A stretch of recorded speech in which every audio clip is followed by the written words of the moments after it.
গরম পাশা কিংবা মধ্যনগরে যাইতে লাগে 14 ঘন্টা। কেন?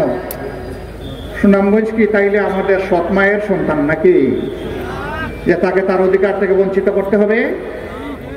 আমরা এই সরকারের কাছে আহ্বান জানাবো। আমরা জানি আপনাদের মেয়াদ লম্বা নয়, তারপরেও যোগাযোগের এই যে ফকিরি দশা, এই যে উপেক্ষা, উপহাস, এইটা থেকে সুনামগঞ্জবাসীকে রক্ষা করার জন্য আপনারা দৃশ্যমান পদক্ষেপ গ্রহণ করুন।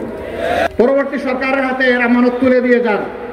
পরে যারা আসবে তাদের কাছে আমাদের অনুরোধ, আমরা আসলে ওয়াদা দিয়ে যাচ্ছি, দাবি তো আমিই করলাম, ইনশাল্লাহ আপনাদের আর দাবি জানাতে হবে না। অগ্রাধিকারের ভিত্তিতে পিছিয়ে পড়া জেলাগুলোকে আমরা আগে সোহাগ করব, ভালোবাসা দিব, চুমু দিব ইনশাল্লাহ। যারা এগিয়ে আছেন তারা বঞ্চিত হবেন না, তারা তাদের ন্যায্য পাওনা পাবেন, কিন্তু যারা বঞ্চিত তাদের হাতে বঞ্চনার উপহার তুলে দিতে হবে। আর অন্য কেউ যদি আসেন আমরা বলবো আপনারা বাস্তবায়ন করবেন, যদি না করে আপনাদের দাবির সাথে হাতে হাত মিলিয়ে আপনাদের সাথে আমরাও লড়াই করবো ইনশাআল্লাহ। সবাই ভালো থাকুন, সুস্থ থাকুন। আল্লাহ তাআলা দেশ গড়ার কাজে আমাদের সকলকে সাহায্য করুন। আসসালামু আলাইকুম ওয়া রাহমাতুল্লাহি ওয়া বারাকাতুহু।